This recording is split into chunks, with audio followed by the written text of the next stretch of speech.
अल्लाह का लाख लाख शुक्र है कि हम पैदा हुए तो हमारे कानों में जो पहला नगमा, पहला कलिमा गूंजा वो अज़ान थी।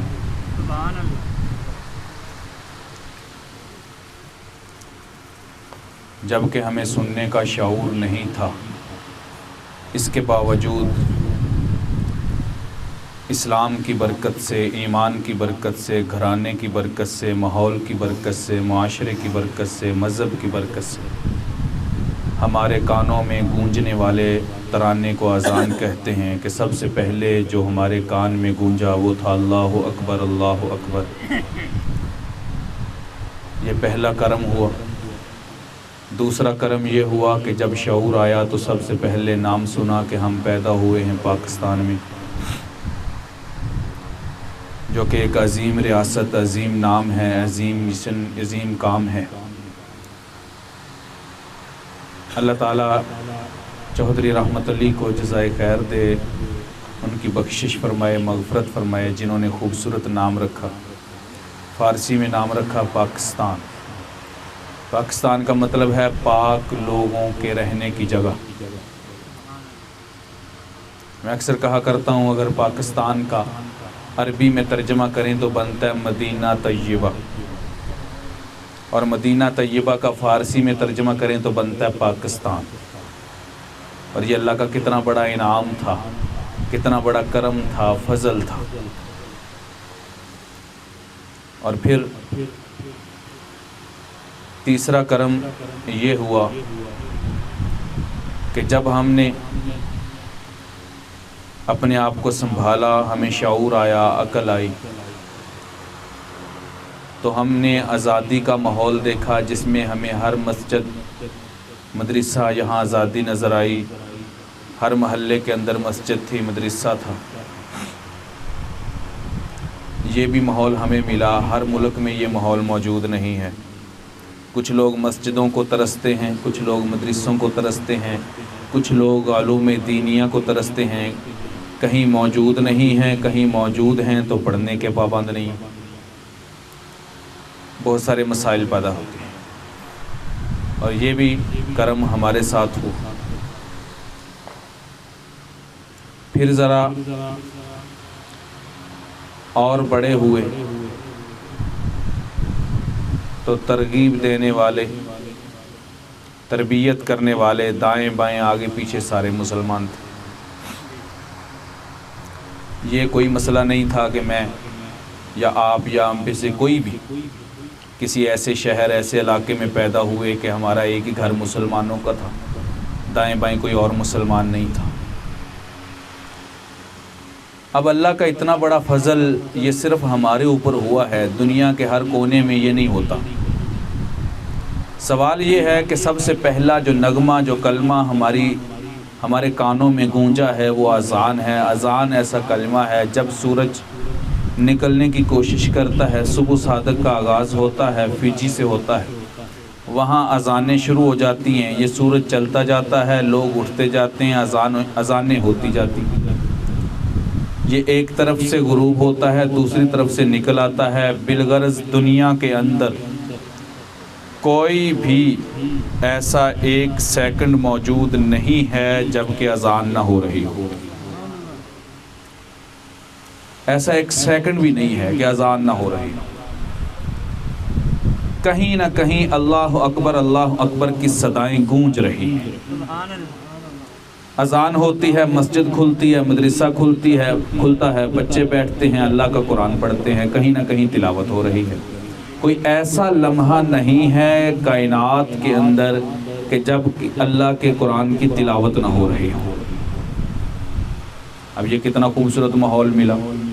फिर पाकिस्तान जैसी आज़ादी, फिर हर महल्ले और गली में मस्जिद और मदरसा, ये कितना बड़ा एजाज़ था। सवाल ये है कि इन सारी चीज़ों के मिल जाने के बावजूद दुनिया का हर गुनाह पाकिस्तान में मौजूद है। बात ये करनी थी मैंने। कि इतना खूबसूरत माहौल, इतना खूबसूरत मज़हब, इतना खूबसूरत दीन, इतना खूबसूरत ईमान, इतने खूबसूरत नगमे, इतने खूबसूरत कलिमे, सारी चीज़ें मौजूद हैं और माहौल मौजूद है, मुसलमान मौजूद हैं, लेकिन इसके बावजूद करप्शन हमारे पास सबसे ज़्यादा है। छोटे से लेके बड़ा, चपड़ासी से लेके वज़ीर आज़म तक सारे करप्शन करते हैं। झूठ यहाँ आम है, धोखा यहाँ आम है, गीबत यहाँ आम है, जना यहाँ आम है, शराब यहाँ आम है। सवाल ये है कि जबकि इतना खूबसूरत माहौल मौजूद था, पैदा भी मुसलमानों के घरों में हुए, पहला नगमा भी अजान गूंजी और सारे काम ही ठीक थे, मुल्क भी बड़ा अजीम था, इसके बावजूद हर गुनाह हमारे मुआशरे में मौजूद क्यों है? आसान सी बात समझें, वो ये है कि बदअमली इसलिए आई है कि जिस जगह से खैर आनी थी, जिस जगह से खैर आनी थी, या वो चीज़ मैसर नहीं होती, हो जाए तो उसमें बहुत सारी कमियां हैं, या है ही नहीं, नायाब हो गई है। और एक बात याद रखें, दुनिया कायनात में अल्लाह का निज़ाम है, असूल है, ज़ाब्ता है कि खैर एक ही जगह से आएगी। अब कोई कहे कि पौधा जो है वो कहाँ उगेगा, कोई भी ज़रात सब्ज़ पौधा है वो ज़मीन में उगेगा। कोई कहे कि मैं ज़मीन के अलावा इसको उगाना चाहता हूँ, तो वो उगा नहीं सकता, क्योंकि एक अल्लाह ताला ने दस्तूर असूल बना दिया, ज़ाब्ता बना दिया, बीज बोया जाएगा, मिट्टी में जाएगा तो उगेगा। उसे मिट्टी नहीं मिलेगी, वो उग नहीं सकता, वो बढ़ नहीं सकता, फैल नहीं सकता, फूल नहीं सकता, फल नहीं लगेंगे, फूल नहीं लगेंगे, हर चीज़ से महरूम रहेगा, वो खुश्क हो जाएगा, सूखा तना बन जाएगा। जब उसे ज़मीन मिलेगी, जब उसे पानी मिलेगा और उस ज़मीन के अंदर वो बीज जाएगा, कलम जाएगी, उसकी जड़ जाएगी, तना लगेगा तो उगेगा। दुनिया में कोई कहे कि मैं पौधा भी उगाना चाहता हूँ और बगैर ज़मीन के उगाना चाहता हूँ, कहा जाएगा अल्लाह जो चाहे हो सकता है, लेकिन ये अल्लाह ने ज़ाब्ता बनाया नहीं है कि तू बगैर ज़मीन के कोई पौधा उगा ले। ऐन इसी तरह जिस तरह बगैर ज़मीन के, बगैर मिट्टी के, वो गमले में हो, क्यारी में हो, खेत में हो, प्लाट में हो, कहीं भी हो, मिट्टी चाहिए उगने के लिए। ऐन इसी तरह अगर कोई कहता है कि मुझे खैर मिल जाए, भलाई मिल जाए, एक ही ज़रिया है, एक ही ज़ाब्ता है, एक ही असूल है, और वो दीन की मजलिसें हैं। कोई कहे मैं मजलिस में ना जाऊं, दीनी बात ना करूं, दीनी गुफ्तगू ना करूं, मैं किसी के साथ ये बात करूं ही ना और मुझे खैर मिल जाए, भलाई मिल जाए, ऐसा मुमकिन ही नहीं है। मजलिस हो दीन की, 2 बंदों की हो, 3 बंदों की हो, 5 बंदों की हो, 1000 बंदा इकट्ठा करना कोई ज़रूरी नहीं है। मजलिस होनी चाहिए। सहाबा इकराम रिज़वानुल्लाह अलैहिम अजमाइन का दौर है, 2 सहाबी अगर चलते हुए जा रहे हैं, यहाँ पे वो ख़त्म करने लगते हैं अपनी मुलाकात को, अपनी गुफ्तगू को, और अपने अपने घर में जाना चाहते हैं, तो वहाँ खड़े होकर कहते हैं यार आखिरी और अजीम और अहमियत की हामिल बात तो हम छोड़ गए। वो बात क्या थी? कहते दीन की मजलिस तो की नहीं, थोड़ी देर दीनी गुफ्तगू करते। क्यों? वो समझते थे कि हम किसी भलाई से महरूम रह जाएंगे अगर हमने ये काम ना किया। आँखों की भलाई अगर कुछ चाहता है, ज़ुबान की भलाई अगर कुछ चाहता है, दिमाग की भलाई अगर कुछ चाहता है, कानों की भलाई अगर कुछ चाहता है, मेरे हाथ ठीक काम करें अगर कुछ चाहता है, मेरे पाँव ठीक काम करें अगर कुछ चाहता है, मैं हलाल खाऊं अगर कुछ चाहता है, मैं हराम से बचूं अगर कुछ चाहता है, मेरा ज़ौक़ इबादत में लगे अगर कुछ चाहता है, ये सारे काम अगर कुछ चाहता है और वो इनको अपनाना चाहता है, तो तरीका एक ही है, ज़ाब्ता एक ही है। दीनी मजलिस में जाएगा, दीन की बात करेगा, दीन की बात सुनेगा, तो भलाइयाँ अल्लाह ताला उसका मुकद्दर बना देगा। ये आसान सी सादा सी बातें हैं, कोई बड़ा फ़लसफ़ा नहीं है। सहाबा इकराम अगर चलते हैं तो जाने के बाद क्या होता है कि ख़त्म करने लगते हैं महफ़िल। वो कहते हैं और नहीं तो एक दूसरे को सूरह असर ही सुना लेते हैं। कितनी अजीम गुफ्तगू है, वाला सर कसम है ज़माने की। इन्नल इंसान लफ़ी खुसर, इंसान खसारे में है। निकलना चाहे तो क्या है, इल्लल्लज़ीना आमनू, जो ईमान लाएगा, वामिलुस सालिहात, नेक अमाल करेगा, वतवासौ बिल हक, हक बयान करेगा, वतवासौ बिस सब्र, आने वाले दीनी मसाइब में वो तकलीफ़ों को बर्दाश्त करेगा, सब्र करेगा, वो फलाह पा जाएगा, खसारे से निकल जाएगा, कामयाब हो जाएगा। अगर ये नहीं करेगा तो इंसान खसारे में रहेगा। देखने को छोटी सी गुफ्तगू है, छोटी सी सूरत है। इमाम शाफी कहते हैं अगर ये सिर्फ एक सूरत नाज़िल हो जाती और पूरा कुरान ना भी आता तो इंसान की भलाई के लिए काफ़ी थी। सूरत छोटी है। और सहाबा की सुन्नत क्या थी, और बड़ी बात ना भी करते, अरबी मिजाज था, अरबी समझने वाले थे। वो कहते हैं दीन की कामिल गुफ्तगू जुदा होने से पहले पहले करना ज़रूरी है, लिहाजा तू मुझे सूरह असर सुना, मैं तुझे सूरह असर सुनाता हूँ, भलाई तेरा मुकद्दर भी बनेगी, मेरा मुकद्दर भी बनेगी। तो अगर कोई चाहता है कि खैरें भलाइयाँ मेरा मुकद्दर बन जाएं, बद अमली निकल जाए, मुआशरा पाक साफ हो जाए, एक ही तरीका, एक ही ज़ाब्ता है, दीन की मजलिस में बैठना पड़ेगा, दीन की बात करनी पड़ेगी, दीन की बात सुननी पड़ेगी। ये काम होता रहेगा, बद अमली ख़त्म हो जाएगी, बाअमली आ जाएगी। और ये काम नहीं होगा तो बहरान होगा अमल का और बद अमली आम हो जाएगी, हर गुनाह आम हो जाएगा, और पाकिस्तान में हो रहा है। सादा सी और आसान सी बात। अब अगली बात, दीनी मजालस जो हमें मिलती हैं, पहली बात तो मिलती नहीं, पहली बात तो मिलती नहीं। अगर मिल जाएं तो उनमें 6 गलतियाँ। इन 6 गलतियों से पाक मजलस हदायत भलाई का ज़रिया बन सकती है। ये नहीं कि दीनी मजलस है और उसके कोई असूल ज़ाब्ते नहीं है, उसका कोई तकाज़ा नहीं है, जो भी जैसे भी हो, ऐसे नहीं है। दीनी मजलिस भी हो और वो गलतियों से पाक हो।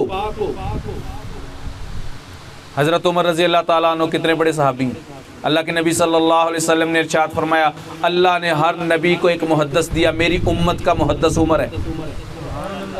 फरमाया उमर, अगर मेरे बाद अल्लाह ताला ने ये ज़ाब्ता ही ख़त्म कर दिया, ये दरवाज़ा ही बंद कर दिया, मेरे बाद नबी आना कोई नहीं, कोई जो भी दावा करेगा झूठा होगा, कज़्ज़ाब होगा, बेईमान होगा, दज्जाल होगा, याद रखो मैं आखिरी नबी हूँ। अगर मेरे बाद कोई नबी आ जाता तो उमर नबी होता। कितना बड़ा एजाज़ है। फरमाया उमर, तुझे ये एजाज़ हासिल है, तू जिस रास्ते से गुजर जाए शैतान वहाँ नहीं आ सकता। शैतान रास्ता बदलता है। और हज़रत मुआज़ बिन जबल कितने बड़े सहाबी, अल्लाह के नबी सल्लल्लाहु अलैहि वसल्लम ने अपना सफ़ीर बनाकर उनको यमन के अंदर भेजा। और मुआज़ वो सहाबी हैं जिनके बारे में अल्लाह के नबी सल्लल्लाहु अलैहि वसल्लम ने इरशाद फरमाया, बल्कि अर्ज़ की अल्लाह से कि ए अल्लाह, मैं मोहम्मद भी मुआज़ से मोहब्बत करता हूँ, तू खुदा भी मुआज़ से मोहब्बत कर। और एक मौका पर बड़ी अजीब बात और बड़ा अजीब और बड़ा कीमती और जो नबूवत ही बोल सकती है वो जुमला बोला। ये जुमला अल्लाह के नबी सल्लल्लाहु अलैहि वसल्लम के वालिदैन के बारे में कोई और नहीं बोल सकता, आप खुद बोल सकते हैं। मैं अपने वालिदैन के बारे में बोल सकता हूँ, आप अपने वालिदैन के बारे में बोल सकते हैं। लिहाजा नबी ने अपने वालिदैन के बारे में जो जुमला बोला बड़ा कीमती है। एक दिन फरमाया, मुआज़, मेरे माँ बाप तुझ पे कुर्बान हो। कौन कह रहा है? अल्लाह के नबी सल्लल्लाहु अलैहि वसल्लम, इमामुल अंबिया। अब यहाँ से पता चला मुआज़ का मुकाम क्या।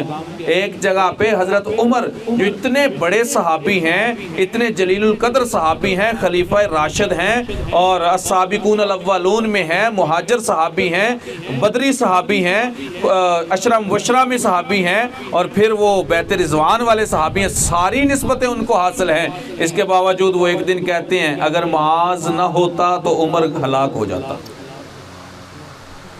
हम देखें मुआज़ की अज़मत क्या है। इतने बड़े सहाबी हैं और ये क्या कहते हैं, हज़रत उमर मुआज़ से कहते हैं, मुआज़ हज़रत उमर से कहते हैं कि आओ, अगर हलाकत से बचना है तो दीन की बातें करते हैं, दीन की बातें करते हैं। और ये ज़रिया है, ये तरीका है भलाई लेने का, अच्छाई लेने का, खैर लेने का। दीन की गुफ्तगू करनी पड़ेगी, दीन की गुफ्तगू सुननी पड़ेगी। हमारी मजलिसों में कुछ गलती हैं जो मैं अर्ज़ कर देता हूँ। पहली गलती ये है कि हमारी मजलिसों का टाइम ठीक नहीं है। ये गलती मैं करूं तब भी गलती है, आप करें तब भी गलती है, आलिम करे तब भी गलती है, जाहिल करे तब भी गलती है, शेख अल हदीस करे तब भी गलती, मुफ्ती करे तब भी गलती है। और इसका इकरार सबसे पहले इकरार जुर्म मैं करता हूँ, ये गलती है।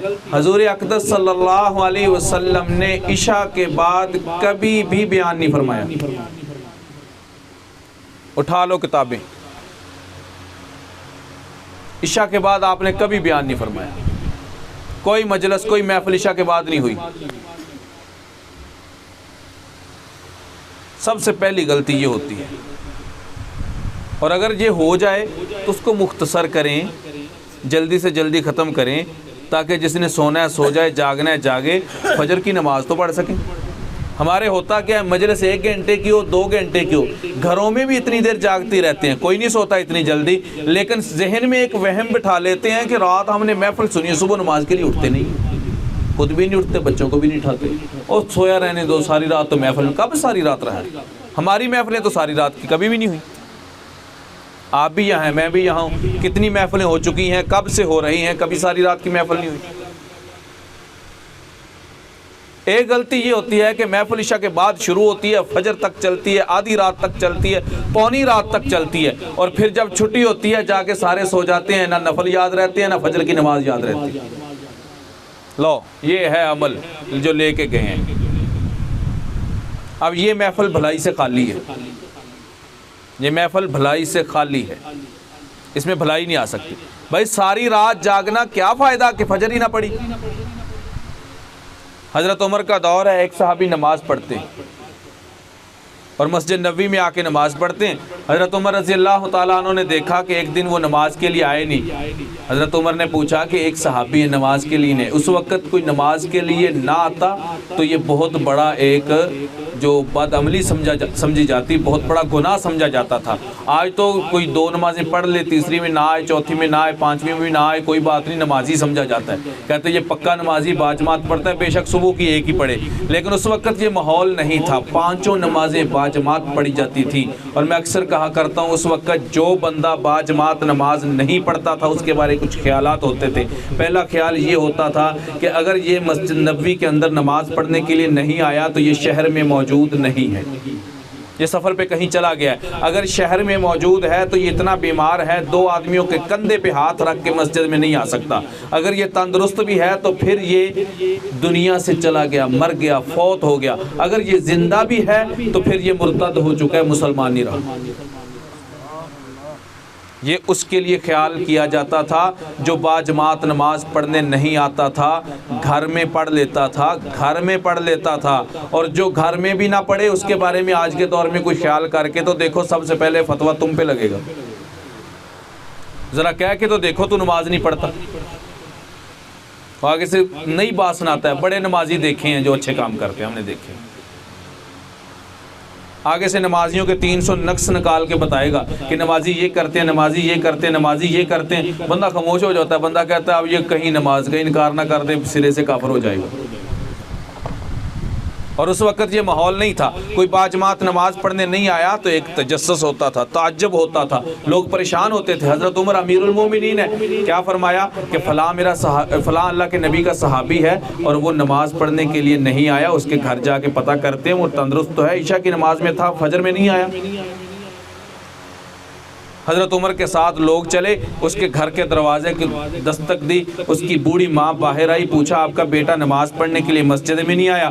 तो माँ ने कहा कि सारी रात अल्लाह की इबादत करता रहा, नवाफल पढ़ता रहा, पढ़ता रहा, पढ़ता रहा। जब सुबह अजान हुई तो उस वक़्त वो कहता है अम्मा मैं थक गया हूँ, अब मुझे इतनी नींद आई है, जमात में जो वक़्त बाकी है अभी तक उस वक़्त तक मैं पहुँच नहीं सकता, लिहाजा मैं अपनी घर में नमाज़ पढ़ के सो जाता हूँ। अपनी नमाज़ पढ़ी और सो गया। हज़रत उमर ने क्या फरमाया? फरमाया कि अगर ये इशा की नमाज बाजमात पढ़ता और सारी रात सोता और फिर फजर की नमाज बाजमात पढ़ता तो सारी रात के नफलों से बेहतर था। हमारा क्या माहौल है? हम ये कहते हैं कि कोई बात नहीं, घर में ही पढ़ लेते हैं, चलो जमात से 5 मिनट लेट ही चले जाएंगे। क्यों? अहमियत ख़त्म होगी, दीन से दूरी है। और दूसरी बात मैं ये करना चाहता था, जब मजलिसें सारी रात चलती हैं और वहम ये बैठ गया सारी रात ना भी चलें। अब मिसाल के तौर पे हमारी महफिल 10 नहीं 10:30 ख़त्म हो जाएगी, 11 बजे ख़त्म हो जाएगी, और 11 बजे चलो आधे आप में से सो जाते होंगे, आधे तो पक्की बात नहीं सोते होंगे, लेकिन उस दिन एक महफिल का एक ज़हन में बैठ जाता है कि रात महफिल सुनी है, बेशक 1 घंटे की सुनी हो, कहते सुबह नमाज के लिए नहीं जाना। लो जी, ये महफिल से अमल लेके गए।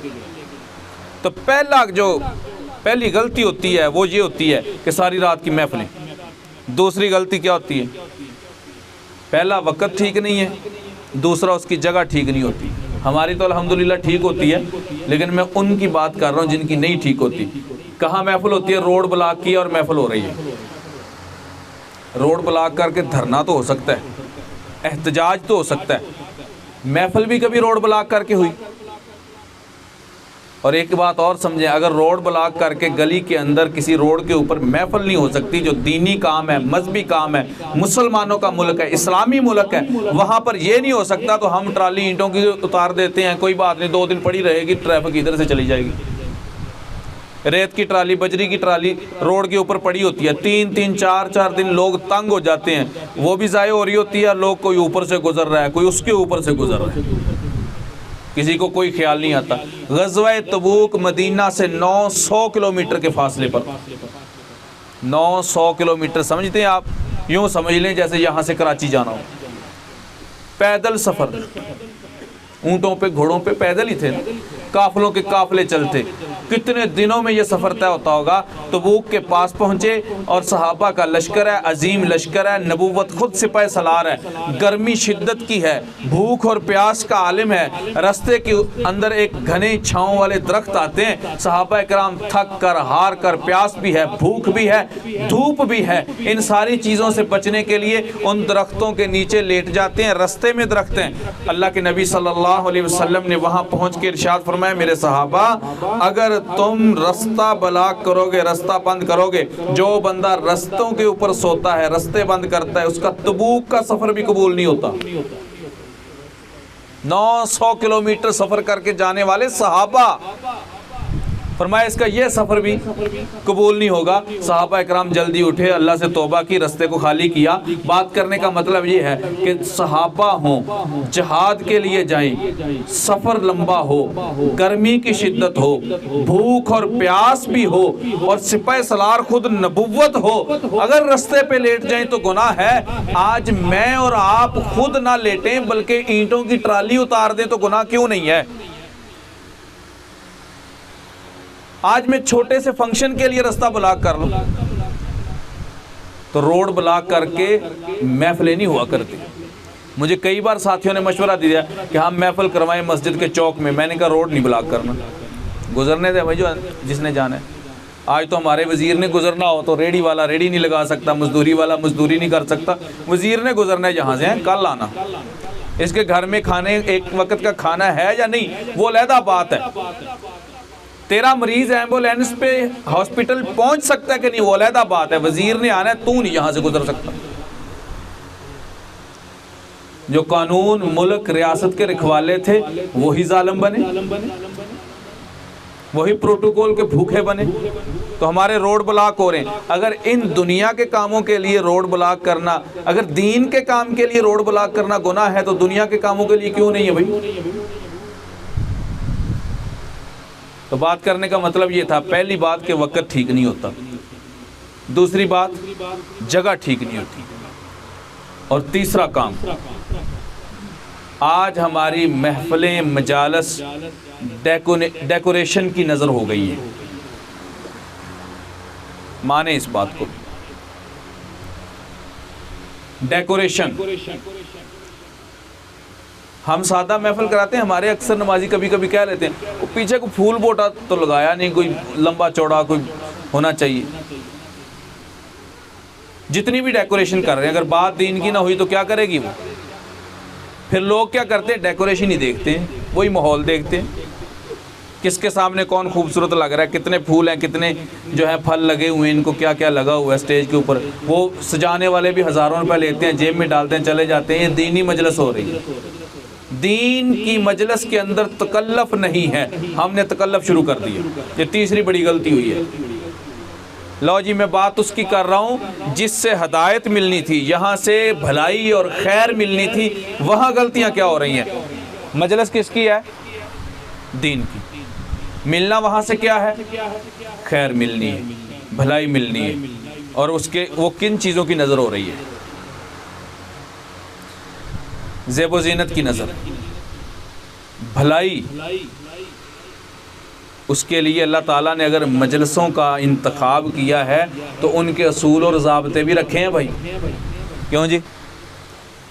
चौथी गलती क्या होती है हमारी मजलिसों में जो होती है? चौथी गलती ये होती है कि हमारी मजलिस में जो बंदा आता है ना, अल्लाह करे कि आप इस जुमले को हज़म कर लें, अल्लाह करे कि आप इस जुमले को समझ जाएं। जो हमारी मजलिस में आता है ना, वो इसलिए आता है, समझ गए बात? उसका मकसद सिर्फ पैसा होता है। पैसा नहीं तो दीन कोई नहीं। घंटा बोलूँगा इतने पैसे लूँगा, मेरा सफ़र इतने पैसे लूँगा, ये करूँगा वो करूँगा। आजकल चलते ही ये है। और आज अजीब ये एक मसला अलमिया ये है इस दौर का कि जो पैसे लेता नहीं उसे हम बुलाते ही नहीं, और जो पैसे का हकदार है उसे हम देते नहीं। हमारा भी मसला है। अब जो पैसे के लिए है उसके पास इखलास होगा जी, उसके पास इखलास होगा जो पैसे के लिए आया है। जो इखलास से बात करेगा नहीं, उसकी बात में कोई असर होगा? उसकी कौन बात मानेगा? चौथी गलती ये हुई कि हमारी दीनी मजलिसें उन लोगों के पास चली गई जो दुनिया के भूखे थे, जिन्होंने दीन को कारोबार बनाया। अल्लाह के नबी सल्लल्लाहु अलैहि वसल्लम ने इरशाद फरमाया, कुर्बे क़यामत वक्त आएगा मेरे दीन को बेचा जाएगा। बेचा जा रहा है।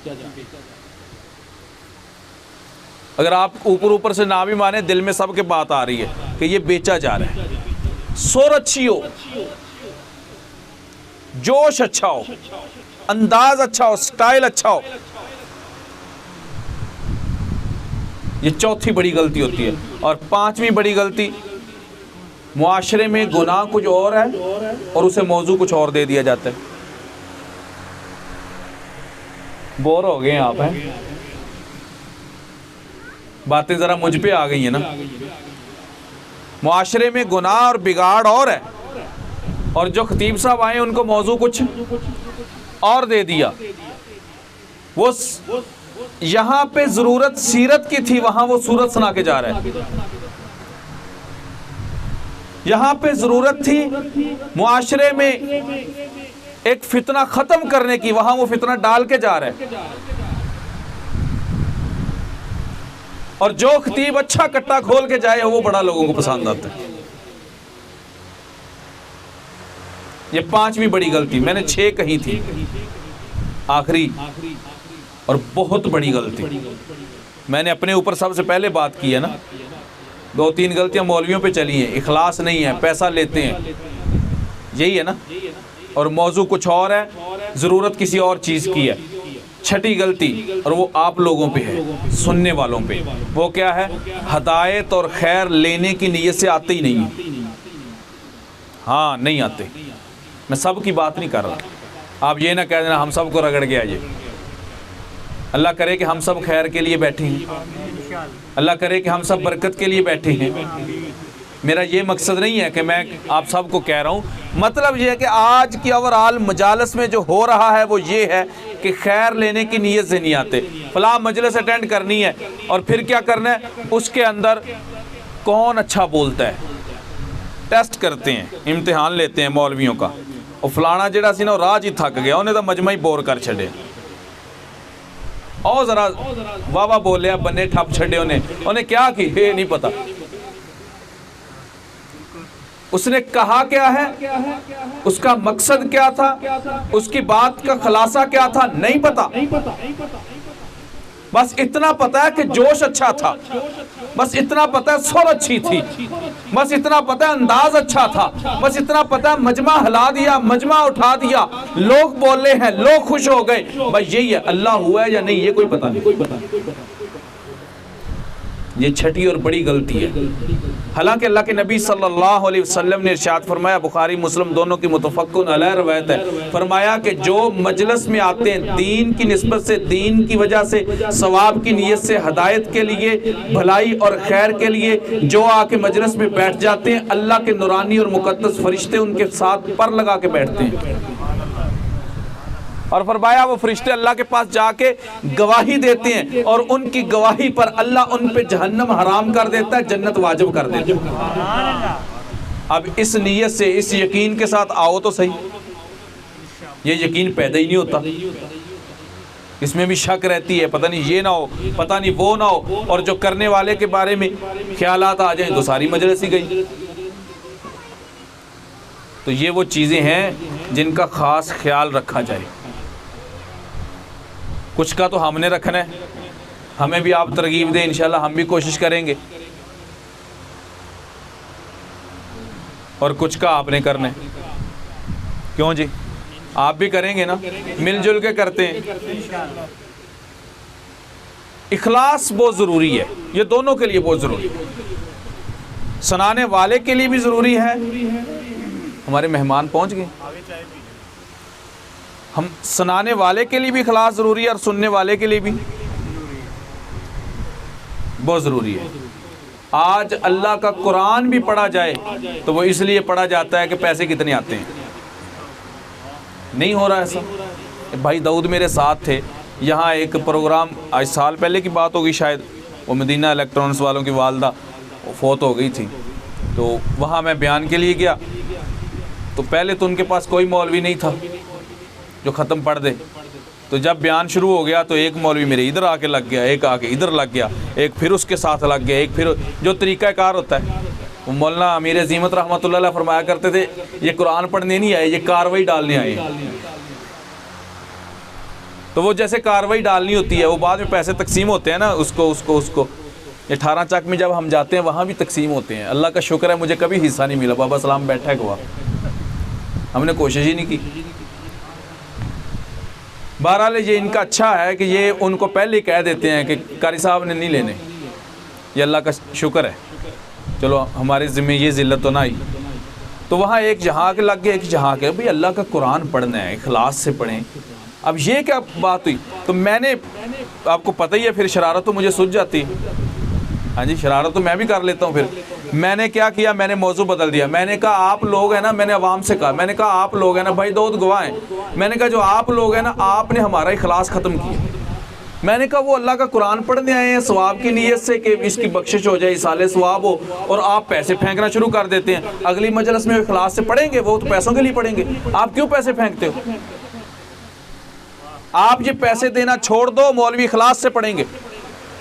आप नोटों की भंवार करोगे तो ये इखलास से नहीं पढ़ेंगे। इसका मतलब ये नहीं है जो हमारा नात खा रहा है उसको पैसे ना देना। ये भी मैं बता दूं आपको, मैं अल्लाह का कुरान पढ़ने वालों की बात कर रहा हूँ। जो हमारे नात खा रहे हैं वो हकदार हैं, उनकी हमने सब ज़्यादा से ज़्यादा इंशाल्लाह खिदमत करनी है, वो सवाब की नीयत से आ रहे हैं। बहरहाल मैं बात कर रहा था उस बात की, तो मैंने उनको अच्छा इखलास पे मैंने ये मैंने कहा आप पैसे जो है ये जितने कुरान पाक पढ़ने वाले हैं इनके आगे रखने छोड़ दो, और उसका क्या फ़ायदा होगा। मैंने कहा अगले दिन आप मौलवी को ढूंढोगे, मौलवी कहेगा मैं मजदूरी के लिए मिस्त्री के साथ जा रहा हूँ।